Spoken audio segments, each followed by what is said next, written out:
నమస్తే, welcome to global roundup. అంతర్జాతీయ పరిణామాల్ని భారతీయ దృక్కోణంలో విశ్లేషించే చర్చా కార్యక్రమం గ్లోబల్ రౌండప్ 175వ ఎపిసోడ్ సిద్ధంగా ఉంది. ఈ వారంలో జరిగిన అంతర్జాతీయ పరిణామాలపై విశ్లేషించేందుకు అంతర్జాతీయ వ్యవహారాల నిపుణులు, విశ్లేషకులు మామిడి గిరిధర్ గారు మనకు ప్రస్తుతం లైవ్ లో అందుబాటులోకి వచ్చారు. వారితో మాట్లాడదాం. నమస్కారం సార్. నమస్తే సాయి. నమస్తే సార్, ఈ వారం గ్లోబల్ రౌండప్ లోకి వెళ్లే ముందు 174వ ఎపిసోడ్, గత వారం జరిగినటువంటి ఎపిసోడ్ లో వచ్చినటువంటి కొన్ని కామెంట్స్ మనం చూద్దాం.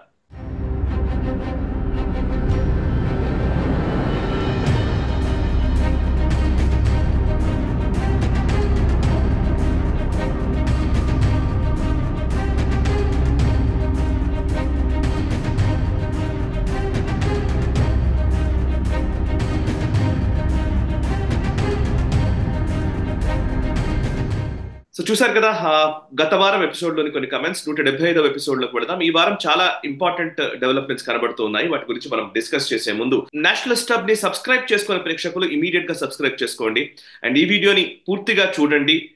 మీ కమెంట్స్ ద్వారా మీ అభిప్రాయాలు మాతో పంచుకోండి. ఈ వీడియోని లైక్ చేయండి, 10 మందికి షేర్ చేయండి. అండ్ తొలి తెలుగు జాతీయవాద ఓటీటీ ఛానల్ గా ఎన్హెచ్ ప్రైమ్ మీ ముందుకు వచ్చింది. ఎన్హెచ్ ప్రైమ్ ని కూడా సబ్స్క్రైబ్ చేసుకోవాల్సిందిగా కోరుతున్నాను. అండ్ ఎన్హెచ్ టీవీని కూడా సబ్స్క్రైబ్ చేసుకుని జాతీయవాద జర్నలిజాన్ని ప్రోత్సహించవలసిందిగా కోరుతున్నాను. ఈ వారం గ్లోబల్ రౌండప్ లోకి వెళ్దాం. గ్లోబల్ రౌండప్ లో మొట్టమొదటి అంశం సార్, ఫస్ట్ బంగ్లాదేశ్ కి సంబంధించి మనం డిస్కస్ చేయాలి.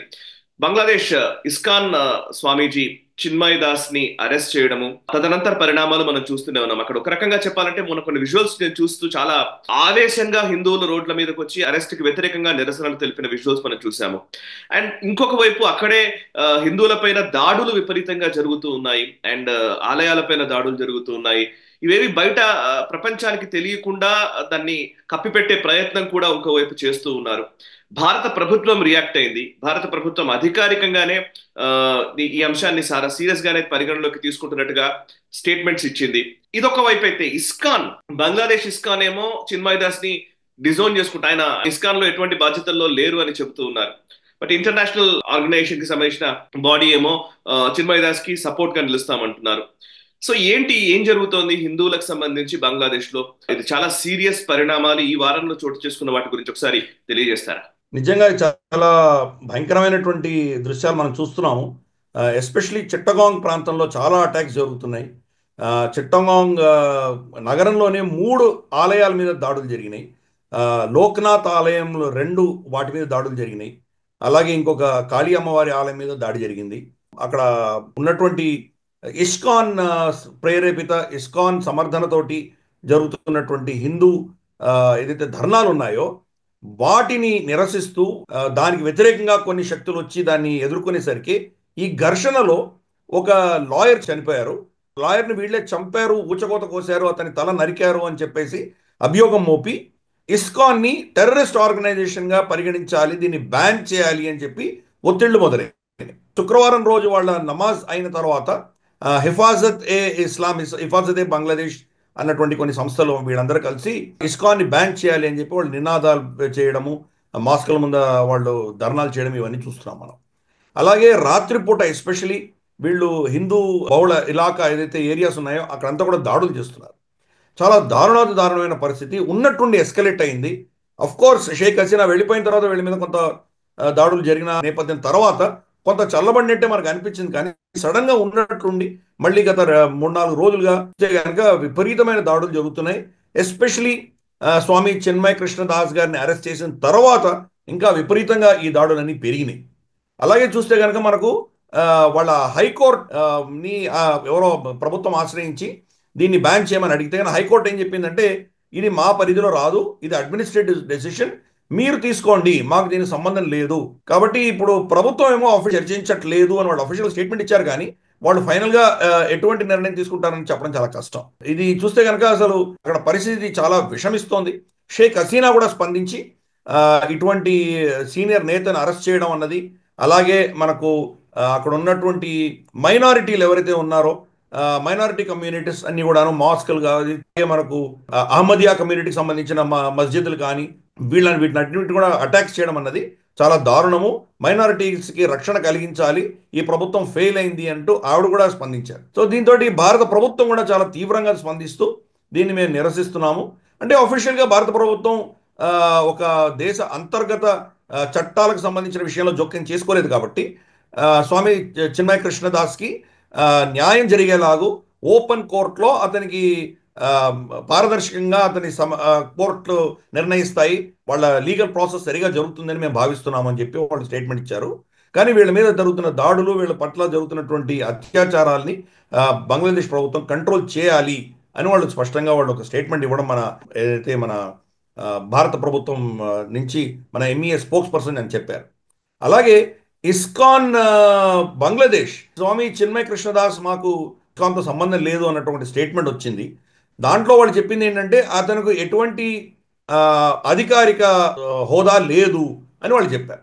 కానీ ఇస్కాన్ ఇంటర్నేషనల్ ఇంక్ యుఎస్ఏ బేస్డ్ ఏదైతే ఉందో ప్రపంచవ్యాప్తంగా ఉన్నటువంటి వాళ్ళ సంస్థల్ని కంట్రోల్ చేస్తున్నటువంటి వాళ్ళ మెయిన్ ఆర్గనైజేషన్ ఏదైతే ఉందో అది కంప్లీట్గా మేము స్వామి చిన్మయ కృష్ణదాస్ వెనకాల ఉన్నాము, అతనికి కంప్లీట్ మద్దతు సమర్థన మేము ఇస్తున్నామని చెప్పి వాళ్ళు ట్వీట్ చేశారు. కాబట్టి కొద్దిగా కన్ఫ్యూజన్ అన్నది మనం అర్థం చేసుకోవాలి. అక్కడ బహుశా బంగ్లాదేశ్ ప్రభుత్వం మరి బంగ్లాదేశ్ ఇస్కాన్ మీద ఎటువంటి ఒత్తిళ్లు తీసుకొస్తున్నారో, దాన్ని బ్యాన్ చేస్తారని బెదిరిస్తున్నారో మరి మనకు తెలియదు అక్కడ ఎటువంటి ఒత్తిళ్లు ఉన్నాయో.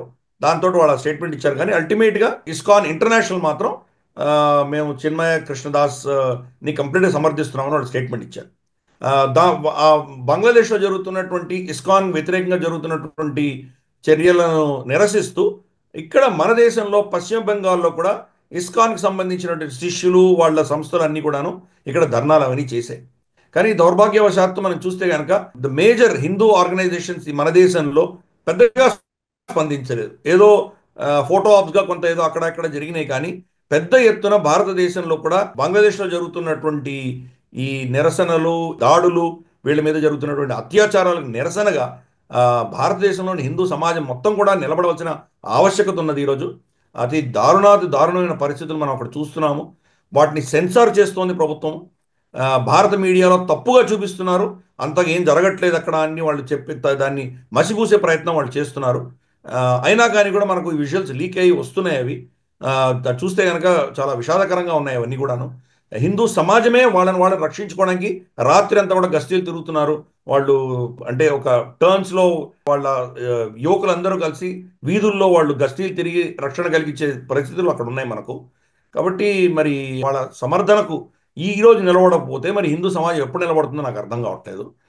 బంగ్లాదేశ్ మాత్రం చాలా మన కళ్ళ ఎదురుగా ఒక ఇస్లామిక్ జిహాదీ భావజాలం ఉన్నటువంటి దేశంగా అది క్షీణిస్తూ మన కళ్ళ ఎదురుగా కనిపిస్తుంది.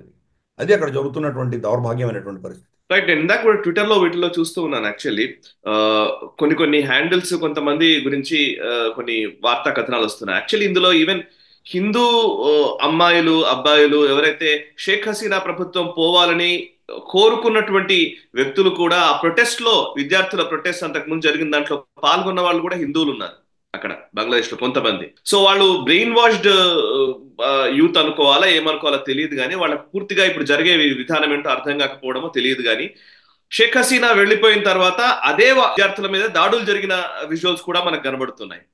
సో అంటే ఎవరైతే అంతకుముందు ప్రొటెస్ట్ లో పాల్గొన్నారో షేక్ హసీనాకు వ్యతిరేకంగా, సెక్యులర్ మైండ్స్ అని ఎవరిని మాట్లాడిన వాళ్ళు, అండ్ ఆర్ఎస్ఎస్ ని విమర్శిస్తూ మాట్లాడిన కొంతమంది, సో వాళ్ళందరి ఇళ్ల పైన కూడా ఇప్పుడు దాడులు జరుగుతున్నట్టుగా కొన్ని విజువల్స్ వస్తూ ఉన్నాయి సార్. నిజంగా ఇది మన సొసైటీలో ఈవెన్ హిందూ, మీరు ఇందాక అన్నారు అసలు యాక్చువల్లీ ఈ భారతదేశం మొత్తం ఒక నిరసనలు జరగట్లేదు, చాలా జరగాల్సి ఉండింది అని చెప్పేసి. కానీ మనము సో సెక్యులర్, మనం పర్వాలేదులే ఏముంది, మనకి ఏం ప్రాబ్లం లేదు అనే ఒక భావనతోటే ఉంటారేమో. మన దాకా వస్తే గానీ విషయం అర్థం కాదు, అప్పటికే జరగాల్సిన నష్టం జరిగిపోతుంది అనేది నా అభిప్రాయం. మీరేమంటారు? యాక్చువల్గా ఇది కొత్త విషయం ఏం కాదు. మనకు కూడా పశ్చిమ బంగాల్లో ఎన్నికలు అయిన తర్వాత, తృణమూల్ కాంగ్రెస్ గెలిచిన తర్వాత తృణమూల్ కాంగ్రెస్ని సమర్థించినటువంటి హిందూ స్త్రీలను కూడా వదిలిపెట్టకుండా మానభంగాలు చేశారు. కాబట్టి ఇది ఏ పార్టీని సమర్థిస్తున్నారో దానికి సంబంధం లేదు. మీరు అక్కడైతే మీకు అవామీ లీగా లేదా బిఎన్పియా, బంగ్లాదేశ్ నేషనలిస్ట్ పార్టీకి సమర్థిస్తున్నారా, దీనికి సంబంధం లేదు. ఇక్కడ కూడా మీరు బీజేపీని సమర్థిస్తున్నారా, టీఎంసీని సమర్థిస్తున్నారా, సంబంధం లేదు. అది హిందూ ముస్లిం ఇష్యూ అయిపోతుంది. అక్కడ హిందూ ముస్లిం అయినప్పుడు షేక్ హసీనాకు వ్యతిరేకంగా ఉన్న హిందువులు కూడా టార్గెట్ అయ్యారు. అక్కడ సెక్యులర్ వాళ్ళ కమ్యూనిస్ట్ పార్టీ ఆఫ్ బంగ్లాదేశ్ నేత ఎవరైతే ఉన్నారో అతను హిందూ, అతన్ని చంపేశారు. అదే పరిస్థితి మన దేశంలో కూడా చూసాం మనం. మానభంగానికి గురి అయినటువంటి స్త్రీలలో టీఎంసీకి ఓటు వేసినటువంటి వాళ్ళు కూడా గురయ్యారు. కాబట్టి అది ఆ, ఒక విధమైనటువంటి భయంకరమైనటువంటి రాక్షసపు ఆలోచన ఉన్నటువంటి ఒక ఆ, ఏమంటారంటే ఒక సమాజం తయారైంది, ఎస్పెషలీ బంగాలీ సమాజంలో. అది మనకు వెస్ట్ బెంగాల్ కావచ్చు, లేదా మనకు బంగ్లాదేశ్లో ఉన్నటువంటి బంగాలీలు కావచ్చు. ఒక ఇస్లామిక్ భావజాలం ఉన్నటువంటి వాళ్ళు, మీరు హిందువులై ఉండి మీరు ఎటువంటి భావజాలం ఉన్నా మీ మీద దాడులు జరుగుతాయి. మీరు ఆర్ఎస్ఎస్ బీజేపీని సపోర్ట్ చేసినా, వాళ్ళని అపోజ్ చేసినా మిమ్మల్ని హిందువులుగానే చూస్తారు వాళ్ళు. వాళ్ళు ఆర్ఎస్ఎస్ బీజేపీ సమర్థన లేకపోయినా కానీ కూడా మిమ్మల్ని వాళ్ళ మనిషిగా వాళ్ళు పరిగణించారు. కాబట్టి ఇది అక్కడ ఉన్నటువంటి పరిస్థితి మనం అర్థం చేసుకోవాలి. కాబట్టి వీళ్లకు సంఘటీకృతం అయ్యి వాళ్ళ మీద జరగబోతున్నటువంటి రాబోయేటువంటి ఏవైతే దాడులు జరగబోతున్నాయో వాటిని నివారించుకొని దాని నుంచి వాళ్ళకు రక్షణ కలిగే దిశగా హిందువులు వాళ్ళందరూ ఏకతాటి మీద రావాల్సిన బాధ్యత హిందువుల మీద ఉన్నది. మీరు ఏ పార్టీని సమర్థిస్తున్నారు అనేది మీ వ్యక్తిగతమైన విషయం అయినా అయి ఉండవచ్చు, కానీ మీరు కనుక సంఘటీకృతం కాకపోతే మీకు జరిగే నష్టం ఏంటో మనం వెస్ట్ బెంగాల్లో చూసాము, ఈరోజు బంగ్లాదేశ్లో చూస్తున్నాం మనం. అందుకనే మనకు యోగి ఆదిత్యనాథ్ గారి స్టేట్మెంట్ బటెంగేతో కటెంగే అన్నది చాలా ఇంపార్టెంట్, మనం అర్థం చేసుకోవాలి. మీరు ఏదో పొలిటికల్గా మేము చాలా సెక్యులర్ దేశం కాబట్టి షేక్ హసీనా పాలన బాగలేదని చెప్పి మేము నిరసన తెలుపుతున్నాం అనుకున్నారు, కానీ ఇస్లామిస్ట్ జిహాదీ శక్తులన్నీ మిమ్మల్ని వాళ్ళ వాళ్ళని సమర్థిస్తున్నటువంటి శక్తులుగా చూడట్లేదు, మిమ్మల్ని హిందువులుగా చూస్తున్నారు, టార్గెట్స్గా చూస్తున్నారు. ఇది అర్థం చేసుకున్న రోజే మీకు రక్షణ ఉంటుంది. కరెక్ట్. అండ్ ఒకవైపు పొలిటికల్ డెవలప్మెంట్స్ కూడా ఉన్నాయి బంగ్లాదేశ్ కి సంబంధించి. అందులో చైనా బంగ్లాదేశ్ పైన పట్టు సాధించే ఒక ప్రయత్నం చేస్తున్నట్టుగా కనబడుతోంది. చైనీస్ ఎంబసీ అఫీషియల్స్ బంగ్లాదేశీ ఇస్లామిస్ట్లని కలవడం జరిగింది. అందులో ఖిలాఫత్ మజ్లిస్, బంగ్లాదేశ్ ఖిలాఫత్ పార్టీ, జమాతే ఇస్లామీ చీఫ్, ఇట్లాంటి వాళ్ళని చైనీస్ ఎంబసీ అఫీషియల్స్ వీళ్ళని కలవడాన్ని ఎట్లా చూస్తారు? ఒకటి. రెండు, బిఎన్పి బంగ్లాదేశ్ నేషనలిస్ట్ పార్టీ, ఇందాక మీరు చెప్పారు Khaleda Zia party, pro Pakistan party అది. సో వాళ్ళు వాళ్ళ delegation political party plus cooperation event Beijing లో జరిగింది, దానికి వాళ్ళు అటెండ్ అవ్వడం. సో అంటే బంగ్లాదేశ్ విషయంలో చైనా ఒక కొంచెం ముందు చూపుతోనో ఇంకోటో కానీ బంగ్లాదేశ్ పై పట్టు సంపాదించే ఒక ప్రయత్నం చేస్తున్నట్టు కనబడుతోంది. దీన్ని మీరు ఎట్లా చూస్తారు? అండ్ ఈవెన్ భారత్ ఏమైనా ప్రయత్నాలు చేస్తోందా అక్కడ? అఫ్ కోర్స్ మనము ఆఫ్ఘనిస్తాన్ లో కూడా ఇట్లాంటి పరిస్థితి వచ్చినప్పుడు మనం చాలా ఆందోళనకు గురయ్యారు ఈ దేశం మొత్తం కూడా. ఆఫ్ఘనిస్తాన్ లో తాలిబాన్ ప్రభుత్వం వచ్చినప్పుడు అయిపోయింది, ఇంకా మనకు చాలా కష్టం అవుతుంది, పాకిస్తాన్ కంట్రోల్లోకి వెళ్ళిపోతుంది అనుకున్న సందర్భంలో కూడా మనం వి కుడ్ మేనేజ్ తాలిబాన్ నిజానికి. బట్ ఇప్పుడు బంగ్లాదేశ్ లో కూడా బ్యాక్ ఎండ్ ఛానల్స్ నుంచి ఏమైనా మన ప్రయత్నాలు జరుగుతున్నాయా? Please let us know, sir. Yeah. Correct. ఇది మనకు భారతదేశ దౌత్య నీతిలో మనము ఎవరి మీదైతే మనం ఎక్కువ మనం నమ్మకం పెట్టామో వాళ్ళు వెళ్ళిపోయిన తర్వాత మన పరిస్థితులు తారుమారయ్యేటువంటి పరిస్థితులు చాలా దగ్గర చూసాం. ఆఫ్ఘనిస్తాన్ విషయం చెప్పావు నువ్వు. గతంలో ఫస్ట్ టైం ఒక 15-20 ఏళ్ల క్రితం తాలిబాన్ ప్రభుత్వం ఉన్నప్పుడు మనం కంప్లీట్గా తాలిబాన్కి వ్యతిరేకంగా మనం నార్దర్న్ అలయన్స్ని సపోర్ట్ చేసాం. మనం నార్దర్న్ అలయన్స్ సపోర్ట్ చేసిన తర్వాత అప్పుడు అమెరికా వచ్చేసి తాలిబాన్కి సపోర్ట్ ఇచ్చారు. వాళ్ళు నార్దర్న్ అలయన్స్కి వ్యతిరేకంగానే అమెరికన్ ఇన్ఫ్లుయెన్స్ కూడా ఉండింది. తర్వాత వాళ్ళకి ఎప్పుడైతే వాళ్ళకి 9/11 ఘటనలు జరిగి ఆఫ్ఘనిస్తాన్లో ఏదో చేయాలనుకున్నప్పుడు అదే నార్దర్న్ అలయన్స్ తోటి వాళ్ళు మైత్రి అమెరికా పెట్టుకొని తాలిబాన్కి వ్యతిరేకంగా పోరాటం వాళ్ళు చేశారు. వాళ్ళు అంటే భారత నీతి ఎక్కడ చూసినా కానీ మనకు చాలా క్లియర్గా ఉన్నది. అలాగే బంగ్లాదేశ్లో కొద్దో గొప్ప సివిలైజేషన్ ఉండి పురోగతి ఉండాలి అంటే కనుక అవామీ లీగ్ని సపోర్ట్ చేయాలి అని భారతదేశం నిర్ణయించింది. అన్ఫార్చునేట్లీ షేక్ హసీనా వెళ్ళిపోవడంతో ఇప్పుడు అక్కడ ఉన్నటువంటి సెంటిమెంట్ అంతా కూడాను యాంటీ షేక్ హసీనా పరిస్థితిలో ఉంది. కాబట్టి ఈరోజు అక్కడ నెక్స్ట్ పెద్ద పొలిటికల్ పార్టీ ఎవరు అంటే కనుక మనకు BNP, Bangladesh nationalist party, Khaleda Zia party, అలాగే జమాతే ఇస్లామీ బంగ్లాదేశ్.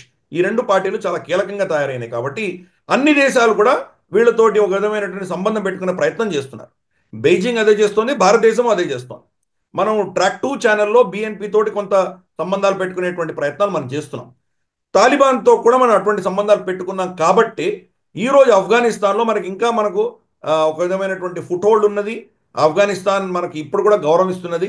పాకిస్తాన్ మనం కూడా కౌంటర్ చేయగలిగాం. అలాగే మనం చూస్తే కనుక మాల్డీవ్స్లో కూడా భారత వ్యతిరేకమైన పార్టీ అక్కడ గెలిచి వచ్చిన తర్వాత కూడా మౌజో అని మెల్లిగా మన దౌత్యపరంగా వాళ్ళతో కూడా మనం ఎంగేజ్ చేసి ఈరోజు మౌజో ఢిల్లీకి వచ్చి ఆయన కాళ్ల బేరానికి వచ్చినటువంటి పరిస్థితి ఏంటో మనం చూసాం మనం. కాబట్టి భారతదేశం కూడా ఇప్పుడు బిఎన్పి వీళ్ళ మీద ఇన్వెస్ట్మెంట్ మొదలుపెట్టింది. బహుశా దీనికి మనకు గుణం చూడడానికి కొంతకాలం పట్టచ్చు. బీజింగ్ ఆఫ్ కోర్స్ ఇమ్మీడియట్గా దీంట్లో దుంకి ఈ ఇస్లామిస్ట్ పార్టీలు అన్నిటి యొక్క కూటమిని వాళ్ళు కలవడము, అలాగే బిఎన్పి డెలిగేషన్ని బీజింగ్ తీసుకువెళ్ళడము. అంటే అమెరికా ఎన్నికలలో ట్రాన్సిషన్లో సతమతం అవుతూ బిజీగా ఉన్నప్పుడు ఈ బంగ్లాదేశ్ పరిస్థితిని వాళ్ళ చేతిలో తీసుకునేటువంటి ప్రయత్నం చైనా చేస్తున్నది. అలాగే ప్రతి దేశం వాళ్ళ ఇంట్రెస్ట్ని కాపాడుకునే దిశగా వాళ్ళ ప్రయత్నాలు చేస్తారు. చైనా ఇంట్రెస్ట్ ఏంటి? భారత వ్యతిరేకమైనటువంటి ఒక శక్తి బంగ్లాదేశ్లో చైనా ఉన్నటువంటి గవర్నమెంట్ ఉంటే కనుక వాళ్ళకి లాభసాటి. వాళ్ళకు భారతదేశాన్ని ఎస్పెషల్లీ మన ఈశాన్య రాష్ట్రాలని అస్థిరపరిచి మనకు వ్యతిరేకంగా వాళ్ళు ఏమైనా చేయాలనుకుంటే దానికి బంగ్లాదేశ్ చాలా అనువైనటువంటి ప్రాంతం వాళ్ళకి. కాబట్టి బీజింగ్ ఆ దిశగా వాళ్ళ ప్రయత్నాలు మనం చేస్తున్నాం. కానీ మనకు అన్ఫార్చునేట్లీ అవామీ లీగ్ మీద మనకు ఉన్నటువంటి ఇన్వెస్ట్మెంట్ అది మొత్తం బెడిసి కొట్టేసరికి మనకు దాని నుంచి డీరిస్క్ చేసుకొని ఇంకో దగ్గర వెళ్ళడానికి సమయం పడుతుంది. బహుశా డొనాల్డ్ ట్రంప్ వస్తే కనుక మనకు కొంత సులువయ్యేటువంటి అవకాశాలు ఉన్నాయి, ఈ పరిస్థితులకు మెరుగుపడేటువంటి అవకాశాలు ఉన్నాయి. జో బైడెన్ ఉన్నంత వరకు మాత్రం మనకు అటువంటి అవకాశం లేదు. 2 నెలల తర్వాత లేకుండా చేసే ప్రయత్నం డొనాల్డ్ ట్రంప్ ప్రభుత్వం చేస్తుంది. కాబట్టి అప్పుడు మనకు ఆటోమేటిక్గా భారతదేశం అన్నది చాలా కీలకంగా వాళ్ళకు వాళ్ళ వాళ్ళ స్ట్రాటజిక్ డిస్కషన్లో భారతదేశం ఒక స్ట్రాటజిక్ పార్ట్నర్గా ఎదిగేటువంటి అవకాశాలు ఉన్నాయి. అంతవరకు వాచ్ గేమ్ అంటారు కదా, అటువంటి పరిస్థితి మనం చేయాలి. రాబోయే 45-50 రోజులు కొంచెం కీలకమైన పరిస్థితులు. ఇంత లోపల ఇస్కాన్ని బ్యాన్ చేయొచ్చు బంగ్లాదేశ్. చైనా వాళ్ళకి ఇంకా ఇతరత్ర సరఫరా ఏమైనా చేసి భారత వ్యతిరేకంగా చాలా చేయొచ్చు. మనం చూస్తున్నాం అక్కడి నుంచి పాకిస్తాన్ నుంచి డైరెక్ట్గా షిప్ బంగ్లాదేశ్కి ఎక్విప్మెంట్ ఏదో సప్లై చేయడానికి వాళ్ళు డైరెక్ట్ షిప్పింగ్ లింక్ పెట్టుకున్నారు వాళ్ళు. అంటే ఇదివరకు శ్రీలంకకు వెళ్ళేవి, ఇప్పుడు శ్రీలంక టచ్ కాకుండా డైరెక్ట్గా పాకిస్తాన్ నుంచి బంగ్లాదేశ్కి వెళ్తున్నాయి. అంటే ఒక విధమైనటువంటి మత ఛాందసవాదం అన్నది బంగ్లాదేశ్లో మనకు స్పష్టంగా కనిపిస్తున్నది. దీన్ని మళ్ళీ ఈస్ట్ పాకిస్తాన్ చేసే దిశగా వాళ్ళు ప్రయత్నాలు చేస్తున్నారు. వాళ్ళకి ఇక్కడ జార్ఖండ్, బీహార్, తర్వాత వెస్ట్ బెంగాల్, ఈ మన భారత రాష్ట్రాలు ఏవైతే ఉన్నాయో ఇక్కడి నుంచి పత్తి కొనుక్కుంటే వాళ్ళకు తక్కువ ధరలో వస్తాయా, పాకిస్తాన్ తెచ్చుకుంటే తక్కువ ధరలో ఉంటుందా వాళ్ళకి? అయినా పాకిస్తాన్ ఎంత సప్లై చేయగలదు వాళ్ళకి? ఇవన్నీ కూడా అర్థం చేసుకోవాలి. గతంలో మనం బంగ్లాదేశ్కి వెళ్తున్నటువంటి షిప్పులు కొన్నింటిని మనం రైడ్ చేసి ఆయుధ సామాగ్రిని మనం పట్టుకున్నాం. అది మన ఈశాన్య రాష్ట్రాల్లో ఉన్నటువంటి సపరేటిస్టులకు చేరవేసేటువంటి ప్రయత్నం పాకిస్తాన్ ఐఎస్ఐ చేసింది, అప్పుడు పట్టుకున్నాం. రీసెంట్గా ఒక 5-6 రోజుల క్రితం మనం ఒక పెద్ద మన చరిత్రలోనే మ్యాక్సిమం బిగ్గెస్ట్ డ్రగ్స్ హాల్ మనం మియన్మార్, బంగ్లాదేశ్ ప్రాంతంలో మనం అరెస్ట్ చేసాం. మన ఇండియన్ కోస్ట్ గార్డ్ అరెస్ట్ చేసింది. కాబట్టి క్రమేపీ ఈ ప్రాంతం అంతా కూడా అస్థిరపరిచే శక్తులు దీని మీద ప్రయత్నాలు చేస్తున్నాయి.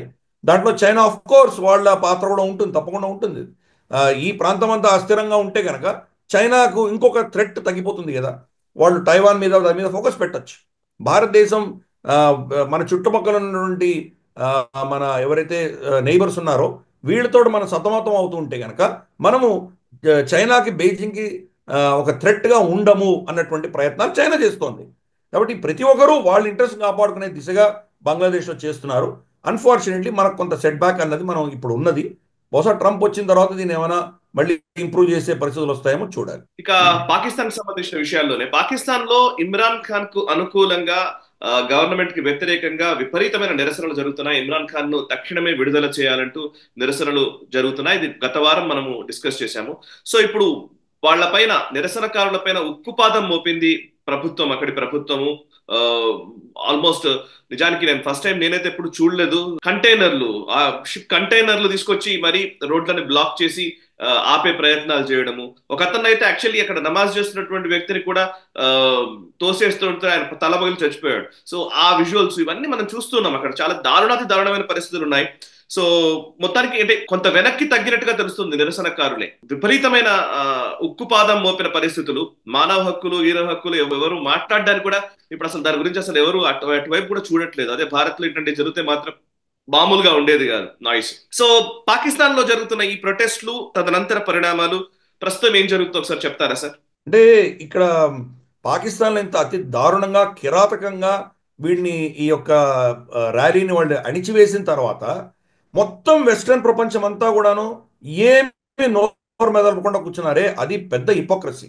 ఇందాక నువ్వు అన్నట్లు మన దేశంలో ఏదో రైతుల పేరిట ఉద్యమాలు జరిపి మనకు ఢిల్లీ బార్డర్ని వాళ్ళు సీల్ చేసేసి మన వాణిజ్యాన్ని అంతా వాళ్ళు స్తబ్దం చేసినటువంటి పరిస్థితుల్లో కూడా భారత ప్రభుత్వం ఎటువంటి చర్య తీసుకున్నా ఇది యాంటీ డెమోక్రాటిక్ అని చెప్పేసి, తర్వాత వాక్ స్వాతంత్రాన్ని హరిస్తున్నారని మనకు లెక్చర్లు ఇచ్చినటువంటి దేశాలన్నీ ఈరోజు ఏమయ్యాయి? అమెరికా స్టేట్మెంట్ అప్పుడు మనం గ్లోబల్ సీరియస్లీ అబ్జర్వింగ్ అని we're seriously observing the situation in Bharat something India అని. వాక్ స్వాతంత్రం గురించి, మానవ హక్కుల గురించి మాట్లాడిన జస్టిన్ ట్రూడో ఏమయ్యాడు? ఆయన ఎందుకు నోరు మెదలకుండా ఉన్నాడు? ఇది అబ్సల్యూట్ వెస్టర్న్ హిపోక్రసీ. ఎంత దారుణంగా మనం చూసాం. నమాజ్ చేస్తున్నటువంటి వ్యక్తిని కంటైనర్ నుంచి కింద పడేస్తే తల పగిలి చనిపోయాడు అతను. అంటే మీరు ఇస్లాంకి ఠేకేదారులని చెప్పుకునేటువంటి దేశము, ఇది నమాజ్ చేస్తున్న వ్యక్తిని కనీసం నమాజ్ అయిన తర్వాత అయినా మీరు అరెస్ట్ చేసి ఉండొచ్చు కదా. అదే అక్కడి నుంచి పైనుంచి కింద పడేయవలసిన ఆవశ్యకత మీకు ఏమున్నది? దాన్ని అతన్ని అరెస్ట్ చేసి మీరు జైల్లో పెట్టి ఉండొచ్చు కదా. కాబట్టి కంప్లీట్ ఒక నిరంకుశ పాలన అన్నది అక్కడ జరుగుతున్నది. అది కూడా పాకిస్తాన్ ప్రభుత్వం చేతిలో ఏమీ లేదు, కంప్లీట్ ఆర్మీ నడిపిస్తున్నది. అది ఆర్మీకి పెద్ద ఛాలెంజ్గా తయారయ్యాడు ఇమ్రాన్ ఖాన్. బుష్రా బీబీ విడుదల చేసిన తర్వాత వాళ్ళ అలీ అమీన్ గండాపూర్, వాళ్ళ ఖైబర్ పఖ్తూన్ఖ్వా చీఫ్ మినిస్టర్, వీళ్ళిద్దరూ కలిసి ఈ ర్యాలీని నేతృత్వం వహించారు. ఎంతమంది చనిపోయారో ఇంతవరకు తెలియదు. 7 మంది 8 మంది అని చెప్పేసి ప్రభుత్వం చెప్తోంది. కానీ ఇంకా అంతకంటే చాలా పెద్ద సంఖ్యలోనే చనిపోయారు వీళ్ళందరూ అని చెప్పేసి పీటీఏ చెప్తోంది. కానీ ఈ దాడులు జరిగిన తర్వాత వాళ్ళ రక్షణ దృష్ట్యా మేము దీన్ని విత్డ్రా చేసుకుంటున్నాము అని చెప్పి వాళ్ళు అనౌన్స్ చేసి వెళ్ళిపోయారు వాళ్ళు. దాంట్లోనే పీటీఐలోనే 2 వర్గాలు, ఒక వర్గం వచ్చేసి దీన్ని కొనసాగించాలి అని ఒక వర్గం చెప్తుంటే, ఇంకో వర్గం దీన్ని మనం చేయకుండా ఉండవలసింది, ఇంత ప్రాణ నష్టం జరుగుండేది కాదు అని. దాంట్లో కూడా చీలికలు వచ్చాయి. ఇంతలోపల పంజాబ్ చీఫ్ మినిస్టర్ వచ్చేసి ఆవిడ మరియం నవాజ్, వాళ్ళ పార్టీ వచ్చేసి పీటీఐని బ్యాన్ చేయాలి అని చెప్పి వాళ్ళు రెజల్యూషన్ ప్రయత్నం చేస్తున్నారు. కానీ పీపీపీ అంటే పీపుల్స్ పార్టీ, ఆసిఫ్ అలీ జర్దారీ రాష్ట్రపతి ఎవరైతే ఉన్నారో, బిలావల్ భుట్టో జర్దారీ, వాళ్ళ పార్టీ వచ్చేసి దీన్ని అపోజ్ చేస్తున్నారు. కాబట్టి ఆ దేశంలో విధమైనటువంటి పొలిటికల్ అన్రెస్ట్, తర్వాత సివిలియన్ అన్రెస్ట్, తర్వాత టెర్రరిస్ట్ అటాక్స్, ఎక్కడ చూసినా కానీ ఆ దేశం అంతా కూడాను అస్థిర వాతావరణం ఉన్నది. ఇది ఇలా ఉండగా ఛాంపియన్స్ ట్రోఫీలో భారతదేశం అక్కడ వచ్చి ఆడాలి అని వాళ్ళు ఒత్తిడి తీసుకొస్తున్నారు. అంటే ఏమైనా అంటే దాన్ని ఏమనాలో నాకు అర్థం కాదు.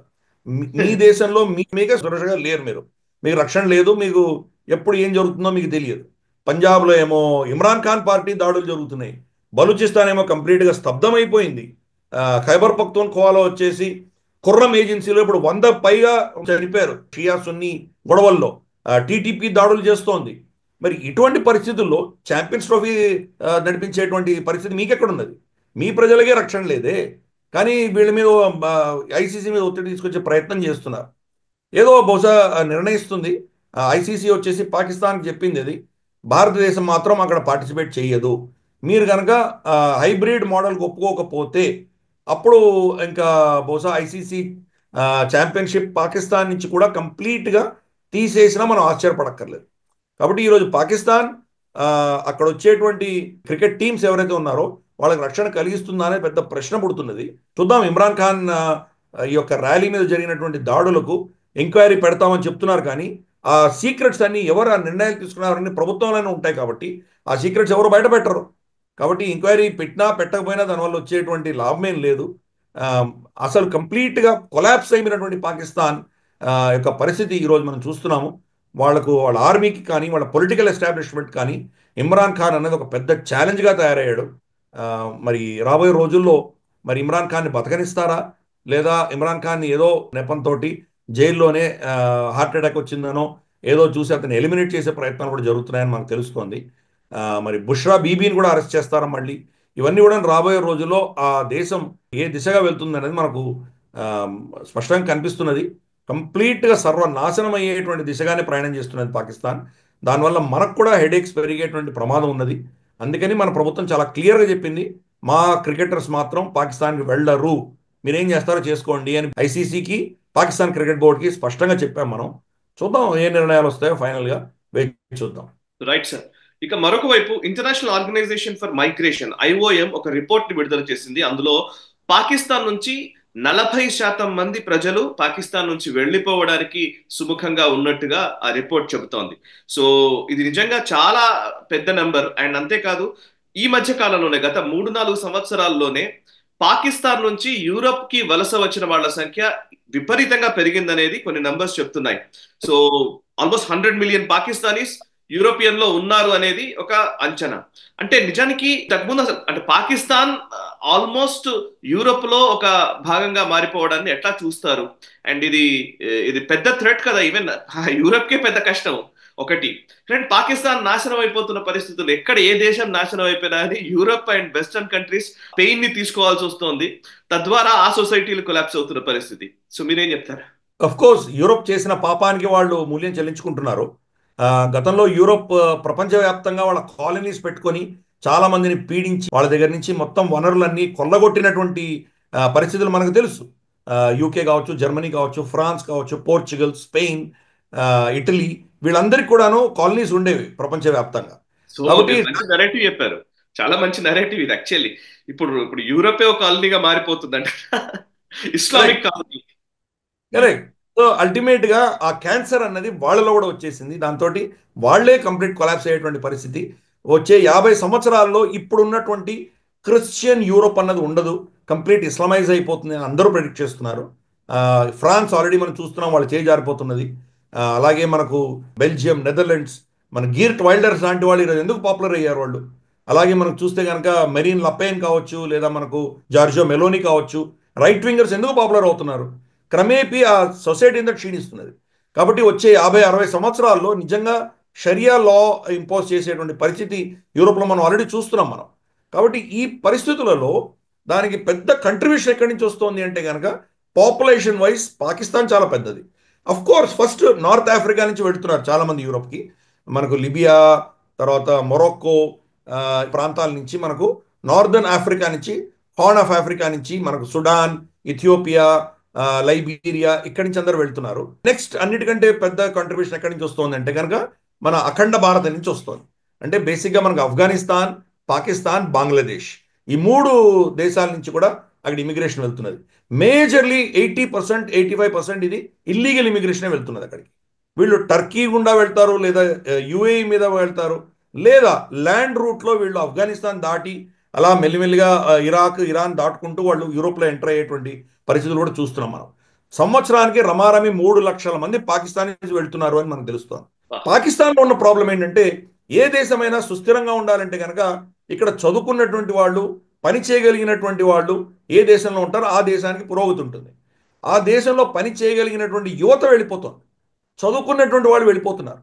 కాబట్టి ఆ దేశం మామూలుగా వలస వెళ్ళిపోయే వాళ్ళు తట్టుకునేటువంటి పరిస్థితులు, ఇటువంటి ఎడ్యుకేటెడ్ క్లాస్ కూడా వెళ్ళిపోతే కనుక తట్టుకోలేనటువంటి పరిస్థితి వస్తుంది. టెంపరీగా వాళ్ళకు అక్కడి నుంచి రిపాట్రియేషన్, వాళ్ళు ఫారెక్స్ పంపిస్తారు కాబట్టి దానివల్ల వాళ్ళ ఎకానమీ కొంత ఏదో బాగు జరిగినా కానీ కూడా అల్టిమేట్గా బ్రెయిన్ డ్రెయిన్ అయ్యేసరికి, వాళ్ళ పని చేయగలిగినటువంటి యువత వెళ్ళిపోయేసరికి ఆ దేశంలో పని చేయడానికి మనుషులు దొరక్క ఉన్న ఎకానమీ కూడా కొలాప్స్ అయ్యేటువంటి పరిస్థితి రాబోతుంది పాకిస్తాన్కి. అంటే పాకిస్తాన్కి 2 ఇష్యూస్ ఉన్నాయి. ఒకటి బ్రెయిన్ డ్రెయిన్, అక్కడి నుంచి మనుషులు వెళ్ళిపోతున్నారు. రెండవది వీళ్ళు అక్కడ కంప్లీట్గా వెళ్ళిపోయి ఇక్కడ వెనక్కి తిరిగి రాకపోయినటువంటి పరిస్థితి వచ్చినప్పుడు వీళ్ళకి రాబోయే 10-20 సంవత్సరాల్లో అక్కడి నుంచి వచ్చే ఫారెక్స్ రెవెన్యూస్ కూడా ఆగిపోతాయి. వీళ్ళు ఈ పరిస్థితి పాకిస్తాన్ ఎదుర్కొంటోంది. యూరోప్ సరే అనుకున్నాం కదా, యూరోప్ కంప్లీట్ కొలాప్స్ అవుతున్నది వీళ్ళ ఇమిగ్రేషన్ తోటి. ఈ పరిస్థితి వల్ల మనకు చాలా పెద్ద ప్రమాదం వచ్చేటువంటి సిచ్యువేషన్స్ మనం చూడబోతున్నాం. ఎందుకంటే ఈ రోజు వాళ్ళు అక్కడికి వెళ్ళిన వాళ్ళు మన దేశంలో చొరబాటు చేయరని మనం ఏమైనా ఆపగలమా వాళ్ళని? ఆల్రెడీ చూస్తున్నాము, మనకు ఈస్ట్ పాకిస్తాన్ నుంచి ఎంతమంది వచ్చారో 1971 కంటే ముందర. ఈరోజు అస్సాం, డూబ్రీ, ఇటువంటి సదర్న్ అస్సాంలో మొత్తం వాళ్ళే కబ్జా చేసి కూర్చున్నారు బంగ్లాదేశ్ ఇల్లీగల్ ఇమిగ్రెంట్స్. రోహింగ్యాలు వచ్చేసారు మన దేశంలోకి. రేపటి రోజు పాకిస్తానీలను మనం ఆపగలమా? ఎంత బోర్డర్ ఫెన్సింగ్ పెట్టుకున్నా వాళ్ళని ఆపలేం మనం. బోట్లలో వస్తారు, లక్షల్లో జరుగుతుంది. మొన్న జార్ఖండ్ ఎలక్షన్స్ అప్పుడు నేను అనాలిసిస్ లో వాటిల్లో చూస్తూ ఉంటే నిజంగా ఆశ్చర్యకరంగా ఉంది. జార్ఖండ్ లో కూడా డెమోగ్రఫిక్స్ విపరీతంగా మారిపోయాయంట.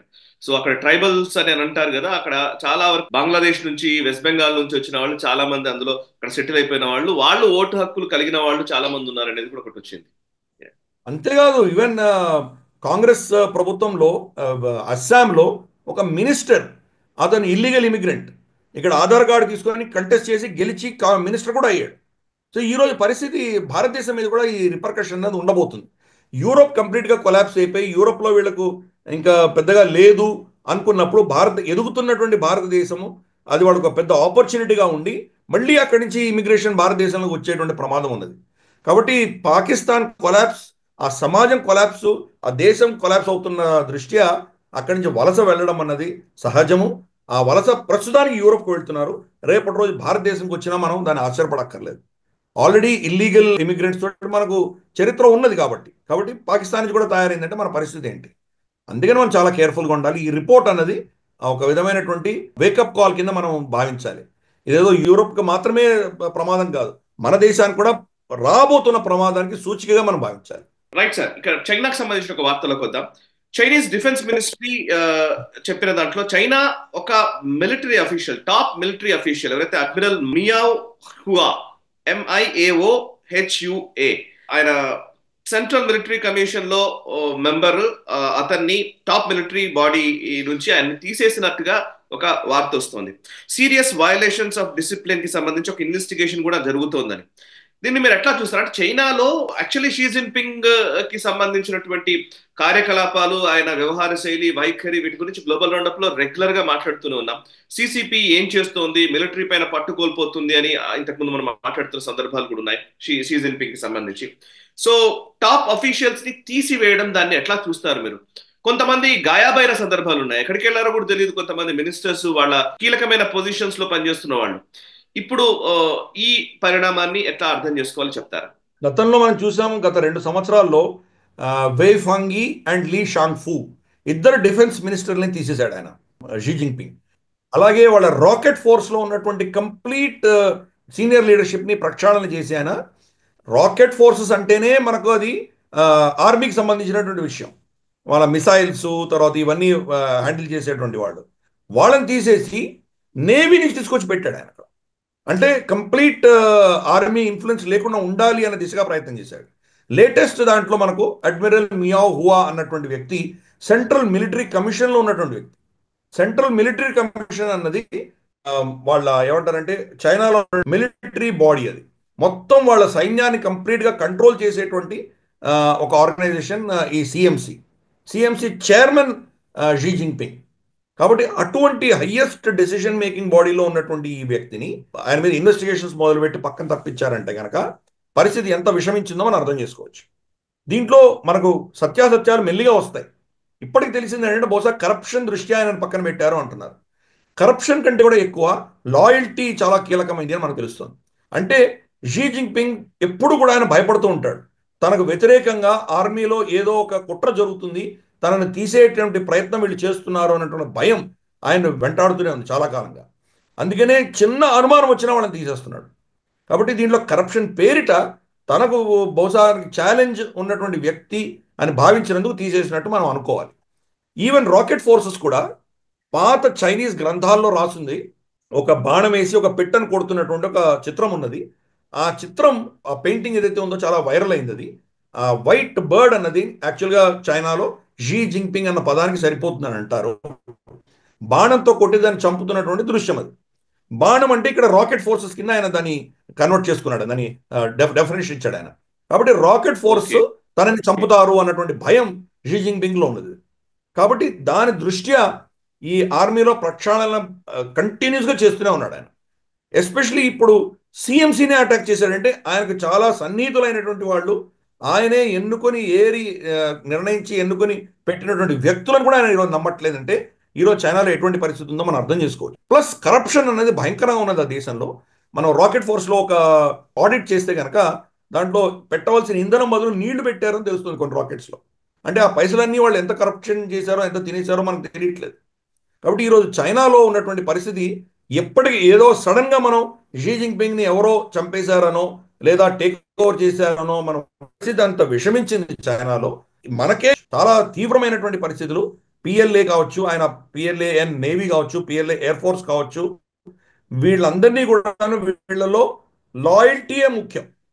వాళ్ళ యుద్ధ పటిమలు చాలా నెక్స్ట్. అది ఫస్ట్ షీ జిన్పింగ్కి లాయల్గా ఉన్నారా లేదా, ఆయనకు విధేయులుగా ఉన్నారా లేదా, ఇది ముఖ్య కీలకమైంది.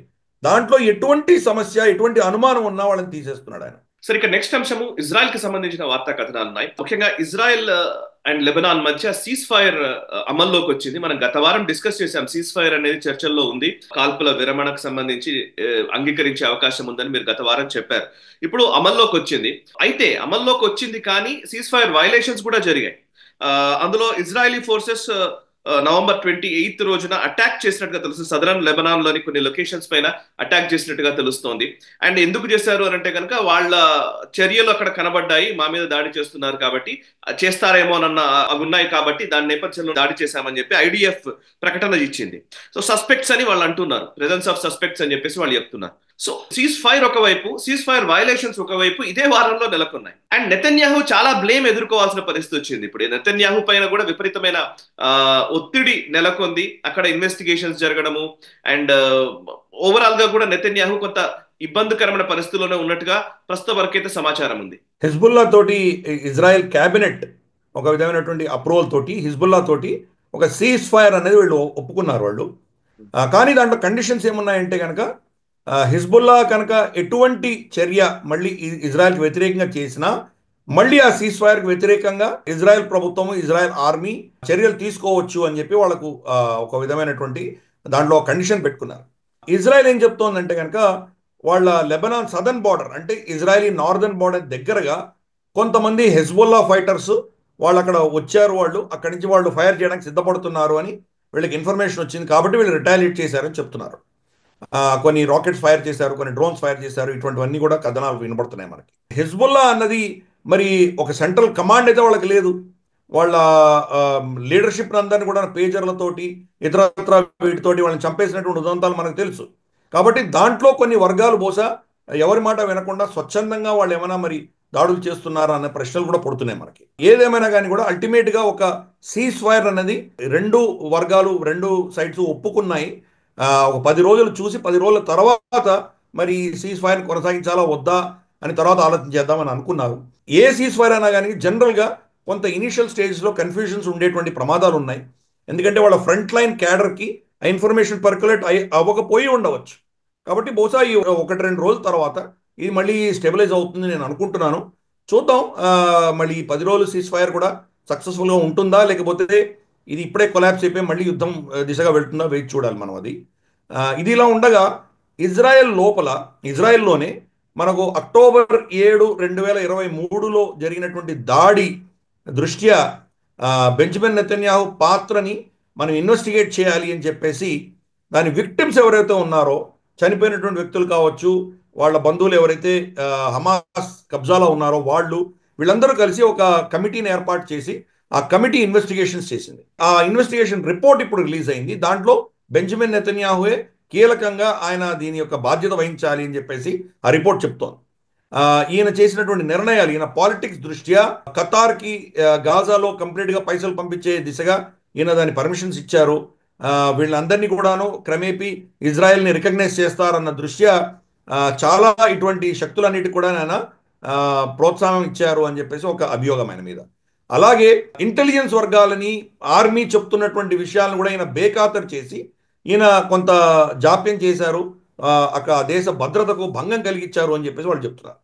కాబట్టి ఎన్నో అంశాలలో బెంజమిన్ నెతన్యాహు ఫెయిల్ అయ్యారు అని చెప్పేసి ఈ రిపోర్ట్ చెప్తున్నది. కానీ ఇజ్రాయెల్ ప్రభుత్వం ఇంకా దాని మీద ఎటువంటి ఎంక్వైరీ పెట్టలేదు, అఫీషియల్ ఎంక్వైరీ లేదు. ఇది అన్అఫీషియల్ ఎంక్వైరీ రిపోర్ట్ మాత్రమే ఇది. కాబట్టి చూడాలి మరి దీన్ని అల్టిమేట్గా దాన్ని ప్రజలు ఎలా స్వీకరిస్తారో ఏమో మనం చెప్పలేం. ఇప్పుడు మాత్రం బెంజమిన్ నెతన్యాహు పాపులారిటీ చాలా హై లెవెల్కి వెళ్ళిపోయింది. ఎస్పెషలీ మనకు నస్రుల్లా లాంటి వాళ్ళని, ఇస్మాయిల్ హనియా లాంటి వాళ్ళని మేజర్ టార్గెట్స్ని ఆయన చంపడము, యాహ్యా సిన్వర్ని చంపడము, ఇటువంటి పెద్ద పెద్ద టార్గెట్స్ని చంపేసరికి ఆయన యొక్క పాపులారిటీ ఇజ్రాయెల్లో బాగా పెరిగింది. మనం లాస్ట్ టైం చర్చించుకున్నాం, ఐసీసీ ఇంటర్నేషనల్ క్రిమినల్ కోర్ట్ ఆయనకు వ్యతిరేకంగా అరెస్ట్ వారెంట్ ఇష్యూ చేసింది. అలా దాని దృష్ట్యా యూకే, ఫ్రాన్స్, కెనడా లాంటి దేశాలు ఆయన మా దేశానికి వస్తే అరెస్ట్ చేస్తామని వాళ్ళు చెప్పారు వాళ్ళు. కాబట్టి ఒక విధంగా చూస్తే కనుక బెంజమిన్ నెతన్యాహు చాలా ఇబ్బందికరమైనటువంటి పరిస్థితులు ఎదుర్కొంటున్నారు ఆయన ఇంటర్నేషనల్గా. అలాగే డొమెస్టిక్లో కూడా ఆయన దేశంలోనే ఆయనకు వ్యతిరేకంగా ఇటువంటి రిపోర్ట్ రావడము, ఆయనకు వ్యతిరేకంగా కొన్ని ఉద్యమాలు జరగడం, ఇవన్నీ చూస్తున్నాం మనము. ఇన్ని అంశాలు ఆయనకు వ్యతిరేకంగా ఉన్నా కానీ కూడా, జో బైడెన్ ప్రభుత్వం ఆయనకు వ్యతిరేకంగా ఉన్నా కానీ కూడా యాంటనీ బ్లింకెన్, బైడెన్ ఆయన బెదిరించారు అని చెప్పారు ఆయన గతంలో. ఎంత బెదిరించినా కానీ కూడా ఆయన హమాస్ని ఎట్టి పరిస్థితుల్లో నాశనం చేసి తీరుతాను అని కంకణం కట్టుకుని ఆయన ఆ ఇష్యూలో మాత్రం ఎక్కడ కూడా కాంప్రమైజ్ అవ్వకుండా వెళ్తున్నారు. బంకర్ బస్టర్ బాంబ్స్ కావాలని అడిగారు యుఎస్ఏని. యుఎస్ఏ వాళ్ళకి ఆయనకు బంకర్ బస్టర్ బాంబ్స్ ఇవ్వలేదు. అయినా ఆయన సైన్యాన్ని పంపించి అక్కడ బిల్డింగ్ సెర్చ్ చేసుకుంటూ అక్కడ దాన్ని నాశనం చేసుకుంటూ వెళ్తున్నాడు ఆయన. బహుశా ట్రంప్ వచ్చిన తర్వాత ఆయనకు కావాల్సినటువంటి అస్త్రాలు ఆయనకు వస్తాయని నేను అనుకుంటున్నాను. వచ్చిన తర్వాత ఆయన పరిస్థితి ఏంటో మనం వేరేగా మారిపోవచ్చు అది. అలాగే ఐసీసీ జడ్జిలు వీళ్ళందరూ ప్రాసిక్యూటర్స్ ఎవరైతే ఈయన మీద ఇటువంటి వారెంట్ ఇష్యూ చేశారో వాళ్ళనందరినీ కూడా బహుశా ట్రంప్ అడ్మినిస్ట్రేషన్ బ్యాన్ చేసి వాళ్ళ మీద స్ట్రిక్ట్ ఆంక్షలు విధించేటువంటి పరిస్థితులు రావచ్చు. ఇప్పటికైతే ఆయన చాలా ఇబ్బందికరమైన పరిస్థితిలో బెంజమిన్ నెతన్యాహు ఉన్నారు. మరి 2 నెలల తర్వాత ట్రంప్ అడ్మినిస్ట్రేషన్ వచ్చిన తర్వాత మరి ట్రంప్ సహాయంతో ఆయన వీటి నుంచి బయటపడతారో లేదో మనం వేచి చూడాలి. రైట్. సో అండ్ ఇంకొక అంశం, ట్రంప్ అన్నారు కాబట్టి యాక్చువల్లీ రష్యా అధినేత పుతిన్ ఒక కీలకమైన స్టేట్మెంట్ ఇచ్చారు. యుఎస్ గవర్నమెంట్ కి సంబంధించి ఆయన వ్యాఖ్యలు చేశారు. అందులో ఆయన మాట, I'm amazed that absolutely uncivilised means have been used against Trump all the way up to assassination attempts, numerous assassination attempts. I think he is not safe even now. Donald Trump పైన జరుగుతున్నటువంటి assassination attempts, ఆయనను చంపడానికి చేస్తున్నటువంటి ప్రయత్నాల గురించి Putin ప్రస్తావించడము and even ఈ రోజు కూడా ట్రంప్ సేఫ్ గా లేరు అని ఆయన ప్రకటించడం, ఇది చాలా కీలకమైన ప్రకటనగా నేను చూస్తూ ఉన్నాను. అండ్ అఫ్ కోర్స్ ఇప్పటికే రాబోయే రోజుల్లో ట్రంప్ టేక్ ఓవర్ చేసిన తర్వాత, ఆయన అడ్మినిస్ట్రేషన్ మొదలైన తర్వాత రష్యా ఉక్రెయిన్ వార్ కి ఒక ఎండ్ వస్తుంది అనే ఒక అభిప్రాయం కూడా ఉంది. అండ్ పుతిన్ విషయంలో ట్రంప్ అభిప్రాయాలు కూడా కొంత పాజిటివ్ గానే ఉన్నట్టుగా మనకు తెలుసు. సో ఇప్పుడు ఈ పుతిన్ స్టేట్మెంట్ మీరు ఎట్లా చూస్తారు సార్? తప్పకుండా డెమోక్రాట్స్ అదే కదా వాళ్ళ క్యాంపెయిన్లో అంతా చేశారు. వాళ్ళు డొనాల్డ్ ట్రంప్ హిట్లర్ అని చెప్పి వాళ్ళు అభివర్ణించారు. ఈయన రష్యాకి దగ్గరగా ఉన్నారని అభివర్ణించారు.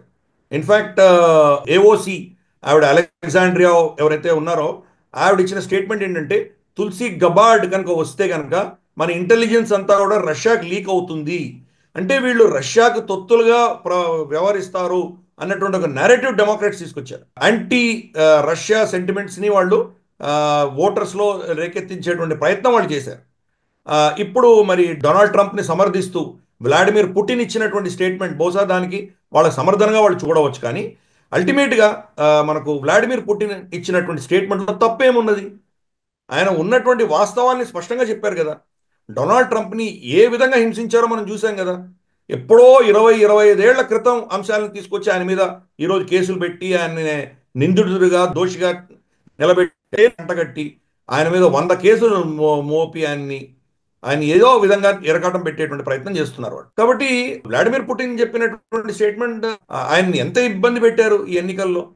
ఈ ఎన్నికల తర్వాత కూడా ఆయన మీద బహుశా జడ్జిమెంట్స్ అన్నీ వచ్చేటువంటి ప్రమాదం ఉంది. కేసులు నడుస్తున్నాయి, ఇంకా ఆయన మీద కేసులు ఏమీ తీసేయలేదు కదా. ఆ కేసుల నిర్ణయాలు ఆయనకు వ్యతిరేకంగా వస్తే పరిస్థితి ఏంటి మరి? అలాగే ఆయన మీద అసాసినేషన్ అటెంప్ట్స్ జరిగినాయి కదా. ఆల్రెడీ 2 అసాసినేషన్ అటెంప్ట్స్ జరిగినాయి, ఒక 2 నివారించారు వాళ్ళు. ఇంకా రాబోయే రోజులు ఇంకా ఏం జరుగుతుందో మనం చెప్పలేము. ఎందుకంటే ఈ యొక్క సెక్యూరిటీ ఫోర్సెస్ కూడా పొలిటికలీ వాళ్ళు కాంప్రమైజ్ అయి ఉన్నారు కదా. డీప్ స్టేట్ అధీనంలో ఉన్నారు వాళ్ళు. మైక్ మిల్లీ గతంలో ఉన్నటువంటి చీఫ్ ఆఫ్ ఆర్మ్డ్ ఫోర్సెస్ ఎవరైతే డొనాల్డ్ ట్రంప్ ప్రెసిడెంట్గా ఉన్నప్పుడు ఆయన చీఫ్ ఆఫ్ ఆర్మ్డ్ ఫోర్సెస్గా ఉండి కూడా డొనాల్డ్ ట్రంప్ నాకు ఏదైనా ఆదేశాలు ఇస్తే నేను దాన్ని పాటించను అని చెప్పాడు ఆయన. అంటే నువ్వు ఒక ఆర్మీ కమాండర్ అయి ఉండి ప్రెసిడెంట్ ఇస్తున్నట్టు ఆర్డర్ని నువ్వు ధిక్కరిస్తున్నావు అంటే కనుక ఆర్మీ ఎంత ఇన్ఫిల్టర్ అయి ఉందో, ఎంత కాంప్రమైజ్ అయిందో మనం అర్థం చేసుకోవచ్చు, ఎంత పొలిటిసైజ్ అయిందో మనం అర్థం చేసుకోవచ్చు. వ్లాడిమిర్ పుటిన్ ఇచ్చిన స్టేట్మెంట్ అది చాలా సీరియస్గా తీసుకోవాలి, దాంట్లో చాలా సత్యం ఉంది అని కూడా మనం ఒప్పుకోవాలి. డొనాల్డ్ ట్రంప్ నిజంగా ఆయనని బతకనిస్తారా అన్నది పెద్ద ప్రశ్న. ఆయన ఒకవేళ ప్రెసిడెంట్గా ఉన్నా కానీ కూడా ఆయన మీద అసాసినేషన్ అటెంప్ట్స్ జరిగేటువంటి అవకాశాలు లేకపోలేదు. మీరు ఎంత ప్రొటెక్ట్ చేసినా కానీ ఎక్కడో లీకేజ్ ఉంటుంది, ఎక్కడో వాళ్ళు అటాక్ చేసేటువంటి ప్రయత్నాలు చేస్తారు వాళ్ళు. కాబట్టి ఈ డీప్ స్టేట్ గురించి ఆయన కూడా చెప్పారు. ఇప్పుడు మనం చూస్తే కనుక ప్రపంచవ్యాప్తంగా అందరూ కూడా అమెరికన్ డీప్ స్టేట్ గురించే మాట్లాడుతున్నారు. డొనాల్డ్ ట్రంప్ మాట్లాడుతున్నారు దాన్ని డిస్మాంటిల్ చేయాలని, వ్లాడిమిర్ పుటిన్ మాట్లాడుతున్నారు. ఈవెన్ భారతదేశంలో మనకు ఆర్ఎస్ఎస్ చీఫ్ సరసంఘ్ చాలక్ జీ కూడా ఆయన మనకు దసరా సందేశంలో ఆయన ఇచ్చారు. డీప్ స్టేట్ మన దేశాన్ని కూడా వాళ్ళు ప్రభావితం చేస్తున్నారు, దీన్ని మనం కంట్రోల్ చేయాలి అని చెప్పారు. కాబట్టి ప్రపంచవ్యాప్తంగా అమెరికన్ డీప్ స్టేట్ని ఎదుర్కోవాలన్నటువంటి ఒక నేరేటివ్ బిల్డ్ అవుతున్నది. దానినే వ్లాడిమిర్ పుటిన్ ఎక్స్పోజ్ చేశారు, అంతకుమించి ఏమీ లేదు. కానీ చాలా సీరియస్ మ్యాటర్ ఇది. డొనాల్డ్ ట్రంప్ అంత అగ్రెసివ్ స్టాండ్ తీసుకునేసరికి బహుశా వాళ్ళ సర్వైవల్ కోసం డొనాల్డ్ ట్రంప్ని ఎలిమినేట్ చేసే ప్రయత్నాలు చేసినా మనం ఆశ్చర్యపోక్కర్లేదు. Right sir. ఇక నెక్స్ట్ అంశము, అమెరికా బ్యాంక్రప్సీలోకి వెళ్ళిపోతుంది అంటూ ఎలాన్ మస్క్ ప్రకటించారు. ఆయన చెప్పిన America is currently headed for bankruptcy super fast అని స్టేట్మెంట్ ఇచ్చారు. దీనికి కొంచెం యాడ్ ఆన్ చేస్తే, ప్రస్తుతం అమెరికాకి సంబంధించి వాళ్ళ నేషనల్ డెట్, వాళ్ళ దేశానికి ఉన్నటువంటి అప్పు చూస్తే $36 ట్రిలియన్ వరకు వెళ్ళిపోయిందంట. సగటు అమెరికన్ పైన, ఒక వ్యక్తి పైన ఉన్నటువంటి అప్పు $1,08,000 అని చెప్పి ఒక నంబర్ తెలుస్తోంది. సో మీరు ఇది గత 2 సంవత్సరాలు గ్లోబల్ రౌండ్ అప్ లో పదే పదే మీరు చెప్తున్నారు, అమెరికా ఎకనామిక్ మోడలే ఈ రోజు చాలా కష్టంగా ఉంది, అది ఏదో ఒక రోజు కొలాప్స్ అవ్వక తప్పదు. ఎప్పటికప్పుడు వాళ్ళు కరెన్సీ ప్రింట్ చేసి మార్కెట్ లో వదులుతున్నారు, కానీ అది కరెక్ట్ విధానం కాదు అని మీరు చాలా సార్లు చెప్తున్నారు. ఇప్పుడు దాన్నే ఎలాన్ మస్క్ కావచ్చు, ఈవెన్ వాళ్ళ డోజ్ కి సంబంధించిన డిపార్ట్మెంట్ కావచ్చు, వాళ్ళు ఇదే విషయాన్ని ప్రస్తావిస్తున్న పరిస్థితి.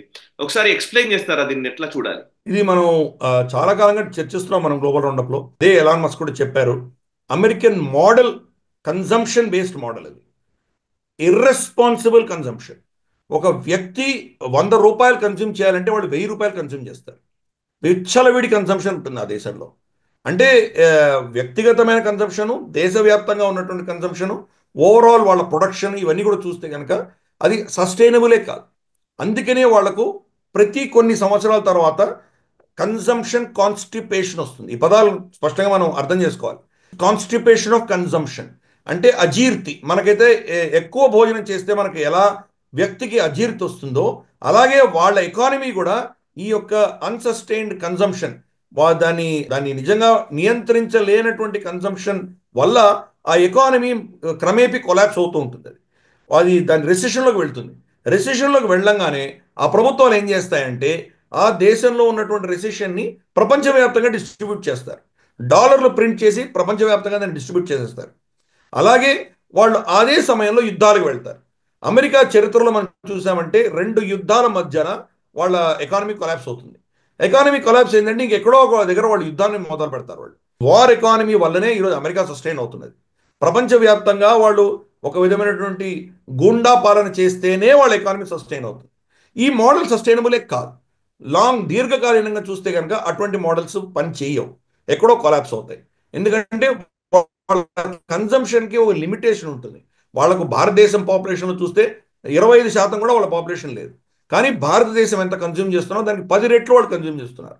ఈ కన్జంప్షన్ అంతా కూడా సస్టైనబుల్ కాదు.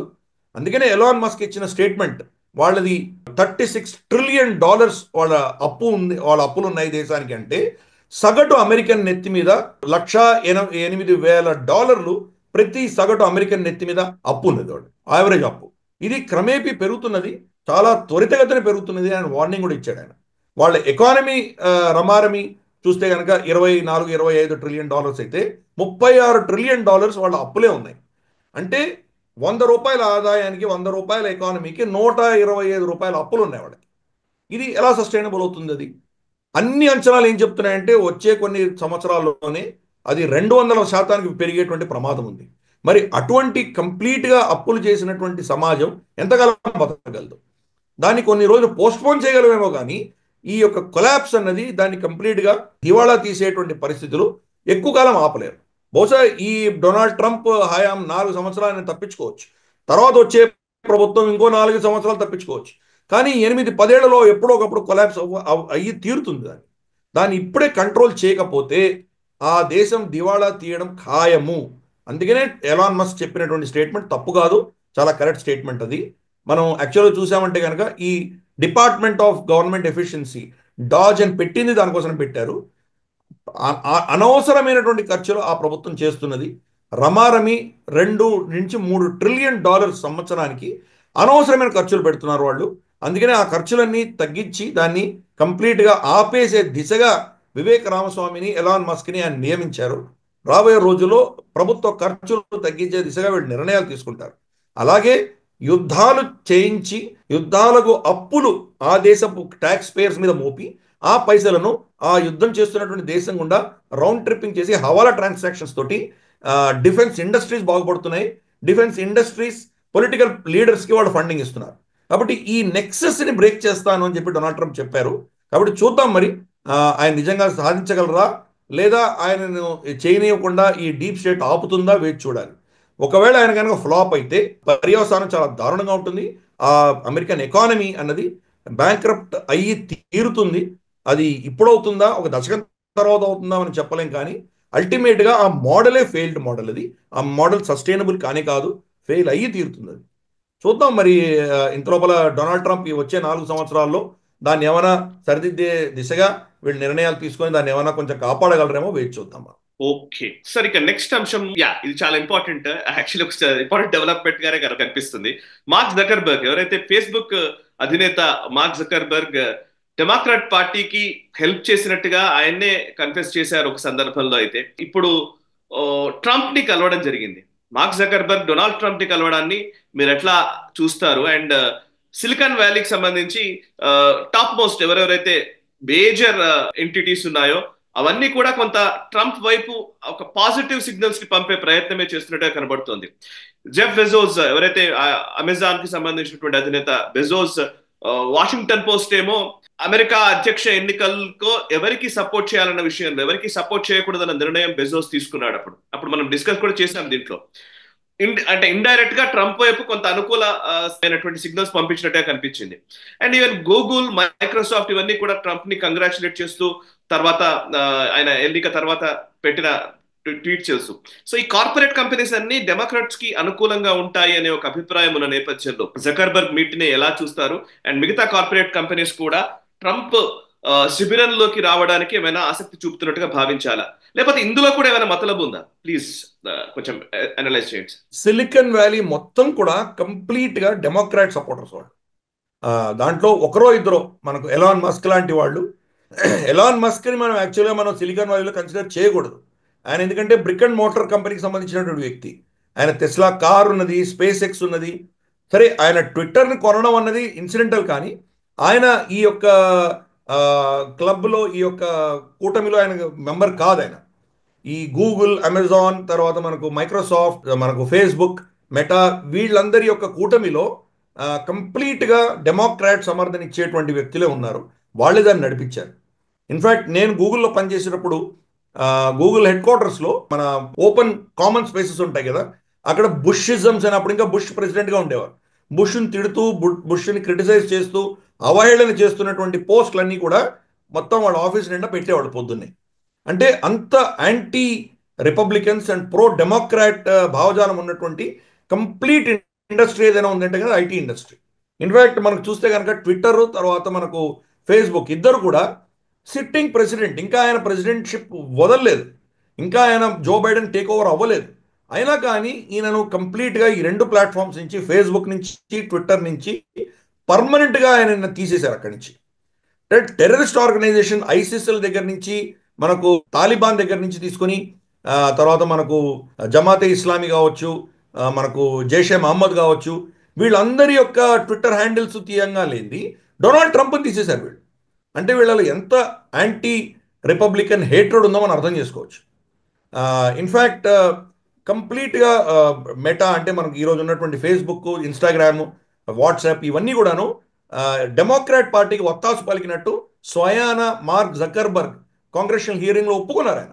అటువంటిది ఈరోజు డొనాల్డ్ ట్రంప్ మళ్ళీ ప్రభుత్వంలో వచ్చేసరికి ఆయనతో కొంత మైత్రి పెంచుకునే దిశగా వీళ్ళు ప్రయత్నాలు చేస్తున్నారు. కానీ ఆయన చాలా స్పష్టంగా చెప్పాడు, వీళ్ళందరినీ కూడా నేను వదిలిపెట్టను, వీళ్ళ మీద నేను కఠినమైన చర్యలు తీసుకోబోతున్నాను అని చెప్పి ఆయన గతంలోనే స్టేట్మెంట్ ఇచ్చారు. అలాగే ఇప్పుడు ఫేస్బుక్ వ్యతిరేకంగా చాలా పెద్ద కేసులు రాబోతున్నాయి. ఎందుకంటే వీళ్ళు చాలా ఇన్ఫర్మేషన్ సెన్సర్ చేశారు. ఏకపక్షంగా వీళ్ళు రైట్ వింగర్స్ అందరినీ పక్కన వాళ్ళనందరినీ సెన్సర్ చేసి ఓన్లీ లెఫ్ట్ వింగ్ వీటిని ముందు తీసుకొచ్చారు. ఫేక్ narratives అంటూ వాళ్ళు అసలైన narratives కూడా చాలా సప్రెస్ చేశారు. ఫర్ ఇన్స్టెన్స్ హంటర్ బైడెన్ సంబంధించినటువంటి ఇన్ఫర్మేషన్ వాళ్ళు కంప్లీట్గా సప్రెస్ చేశారు.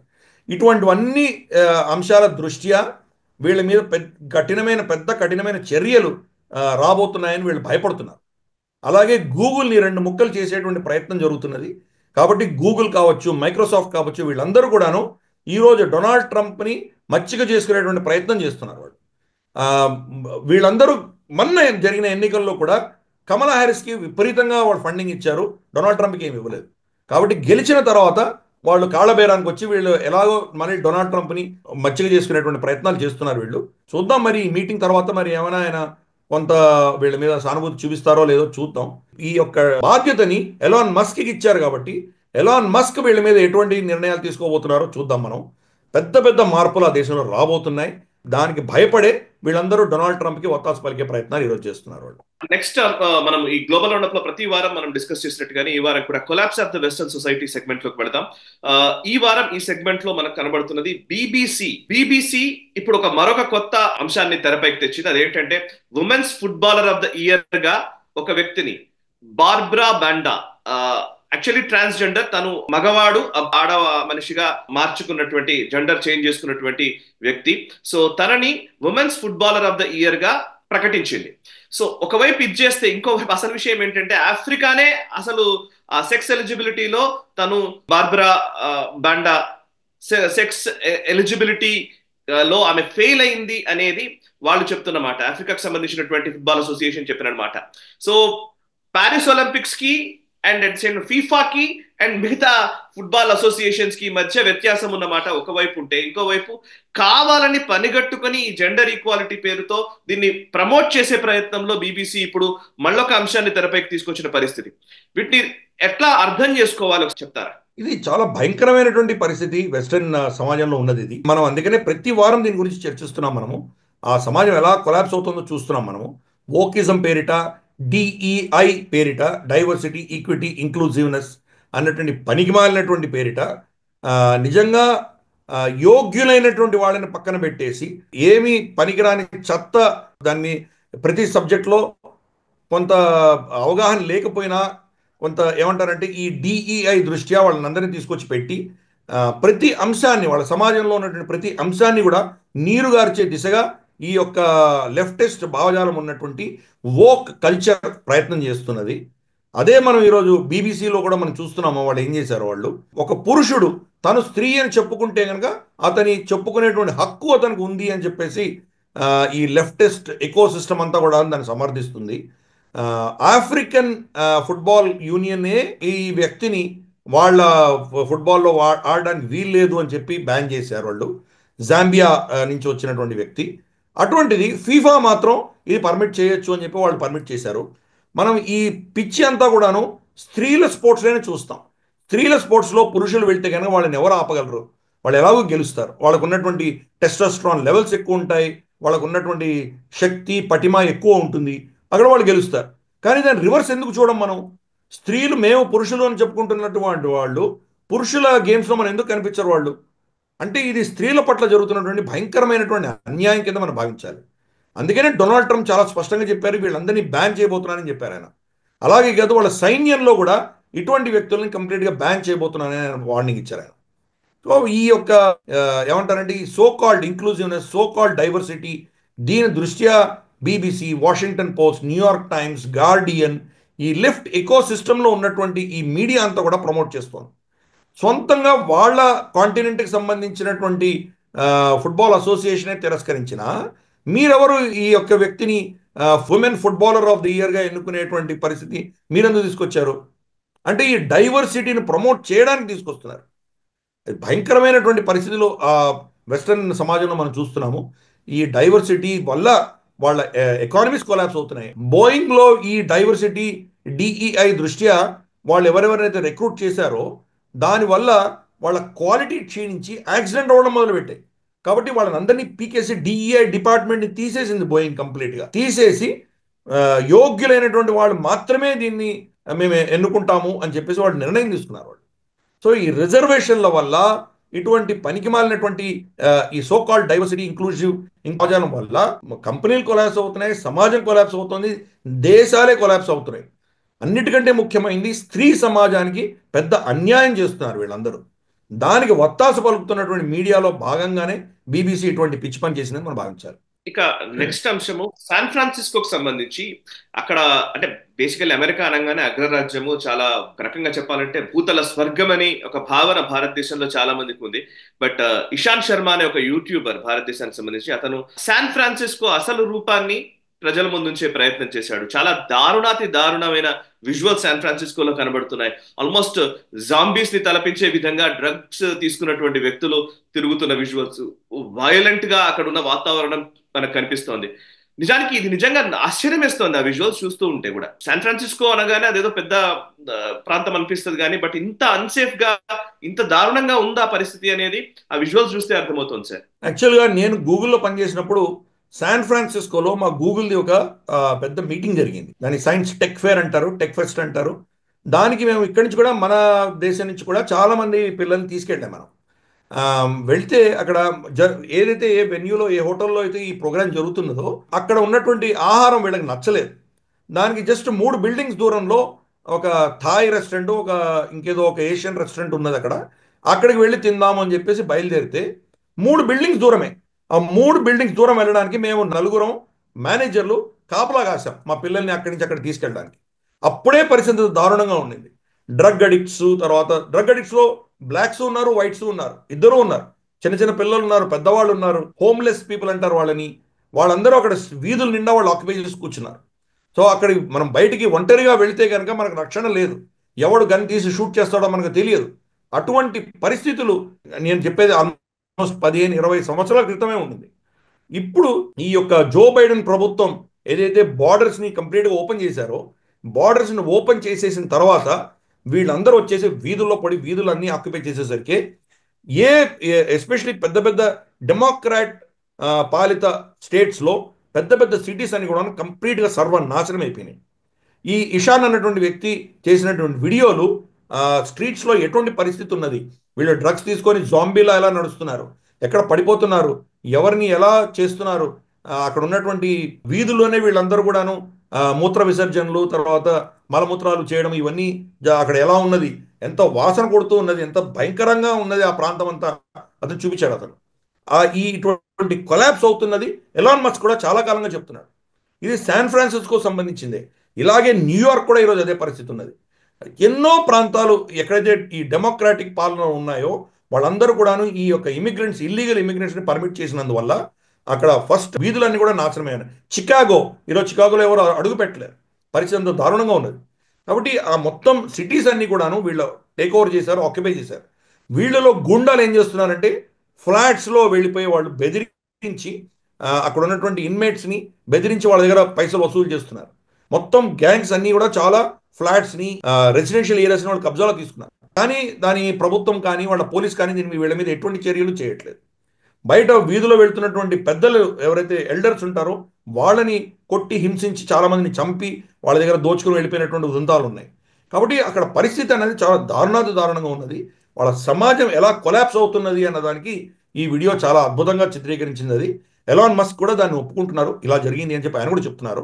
కాబట్టి మరి డెమోక్రాట్ ప్రభుత్వము, ఈ లెఫ్టిస్ట్ భావజాలం ఉన్నటువంటి వాళ్ళు ప్రపంచవ్యాప్తంగా పేదరికాన్ని, అస్థిరతను పంచే దిశగా వీళ్ళు ప్రయత్నాలు చేస్తున్నారు. దీన్ని ఆ సమాజాన్ని రక్షించే దిశగా వాళ్ళు ఎటువంటి ప్రయత్నాలు చేయట్లేదు.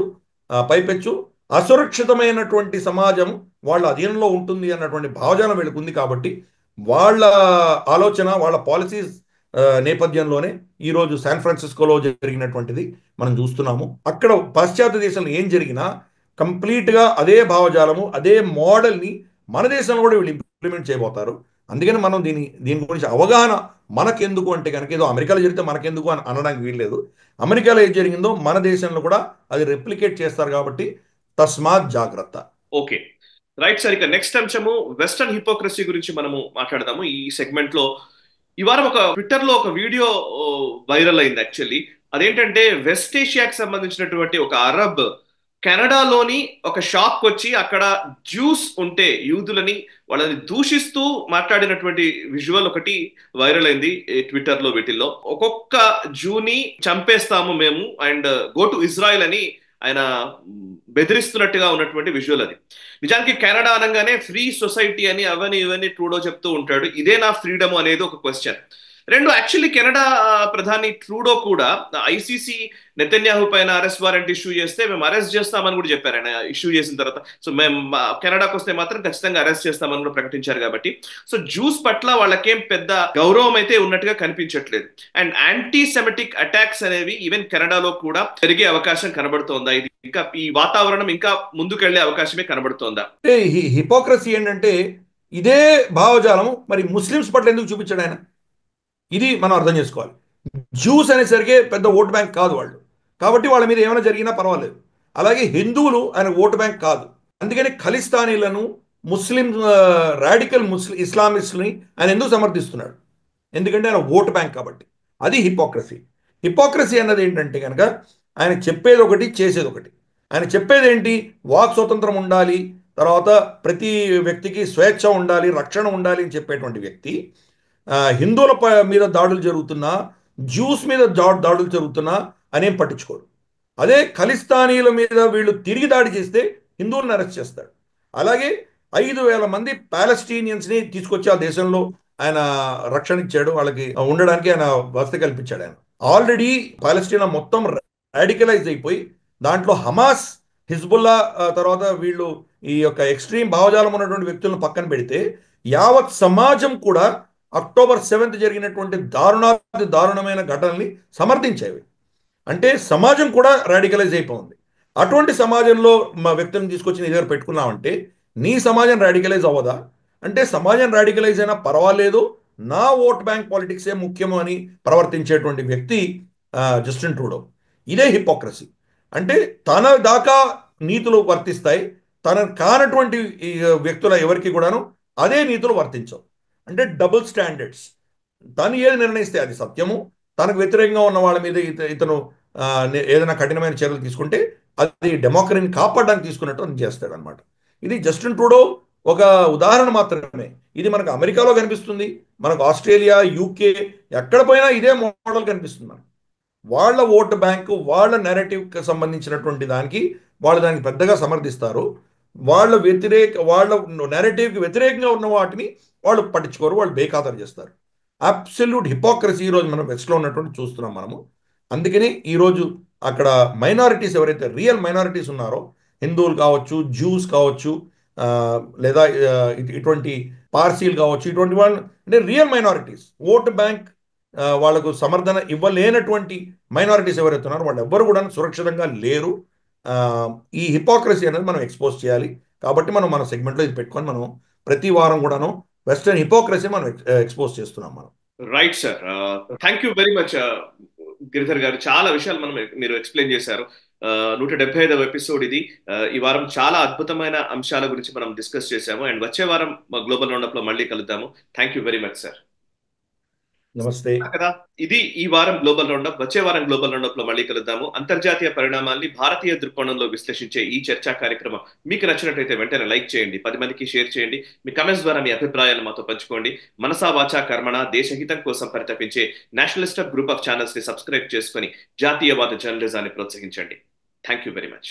ఈ వీడియో మీకు నచ్చినట్టయితే లైక్ చేయండి, 10 మందికి షేర్ చేయండి. అలాగే కామెంట్ల రూపంలో మీ అభిప్రాయాలను మాతో పంచుకోండి. Nationalist hub group of channels ను సబ్స్క్రైబ్ చేసుకుని తెలుగునాట జాతీయవాద జర్నలిజాన్ని ప్రోత్సహించండి. ఈ వీడియో కింద ఉన్న బెల్ ఐకాన్ పై క్లిక్ చేయడం మర్చిపోవద్దు.